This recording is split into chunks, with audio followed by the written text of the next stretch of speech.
چوہے کی دعوت۔ دو چوہے آپس میں گہرے دوست تھے، لیکن ایک چوہا دیہات میں رہتا تھا اور دوسرا شہر میں۔ ایک دن دیہاتی چوہے نے شہری چوہے کو خط لکھ کر اپنے گاؤں میں آنے کی دعوت دی۔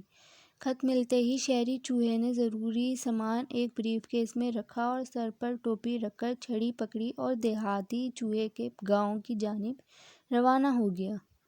وہ جب دیہاتی چوہے کے گاؤں پہنچا تو اسے دیکھ کر دیہاتی چوہا بہت خوش ہوا۔ اس نے شہری چوہے کو لسی پلائی اور کھیتوں کی سیر کروائی۔ دوپہر کے وقت دیہاتی چوہے نے شہری چوہے کو سادہ دیہاتی کھانا پیش کیا، جس میں تازہ مٹر، مکئی کا بھٹا، بھنے ہوئے چنے اور چاول شامل تھے۔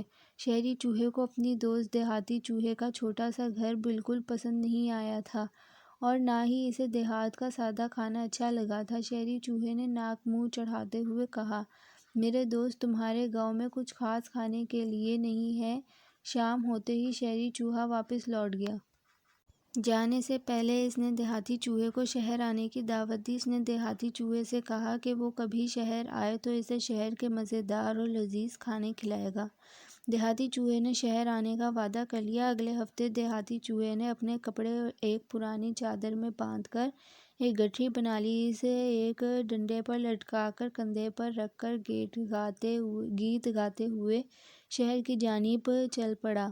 چونکہ دیہاتی چوہا پہلی بار شہر آیا تھا، اس لیے اس نے کبھی اتنی موٹر کاریں اور اتنے لوگ نہیں دیکھے تھے۔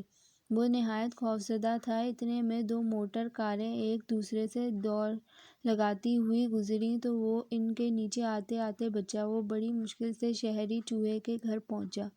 کئی بار دستک دینے کے بعد شہری چوہے نے دروازہ کھولا اور کہنے لگا، آؤ میرے دوست، یہاں شہر میں دروازے کے قریب لگی گھنٹی بجانے پر دروازہ کھلتا ہے۔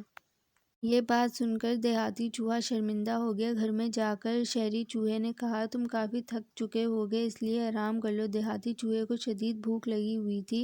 اس نے کہا، دوست، میں صبح کا ناشتہ کر کے گھر سے نکلا تھا، سارا دن کچھ نہیں کھایا پیا، اس وقت بھوک سے برا حال ہے۔ شہری چوہے نے اسے کہا کہ اس وقت کھانے کو کچھ نہیں ملے گا، لیکن میں کوشش کرتا ہوں۔ یہ کہہ کر وہ اسے دبے پاؤں ایک گھر کے باورچی خانے میں لے گیا۔ شہری چوہے نے ایک الماری کھولی جہاں کئی قسم کے کھانوں اور دالوں کے ڈبے رکھے ہوئے تھے۔ اس نے ایک ڈبہ باہر نکالنے کی کوشش کی تو وہ اس کے ہاتھ سے چھوٹ کر زمین پر گر پڑا۔ شور کی آواز سن کر مالکن غصے سے چلاتی ہوئی باورچی خانے کی جانب سے آئی۔ اس کے ہاتھ میں ڈنڈا دیکھ کر دونوں چوہے گھبرا گئے۔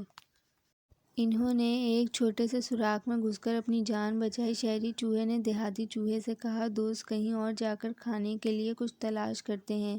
لیکن دیہاتی چوہے نے اسے کہا، ارے بھئی، رہنے دو، میں ایسے مزیدار کھانوں اور افراتفری والی زندگی سے باز آیا۔ یہ کہہ کر دیہاتی چوہے نے اپنی گٹھری اٹھائی اور شہری چوہے سے ہاتھ ملا کر اپنے گاؤں کی طرف روانہ ہو گیا۔ شہری چوہا اپنے دوست کو رخصت کر کے اداس اور شرمندہ تھا۔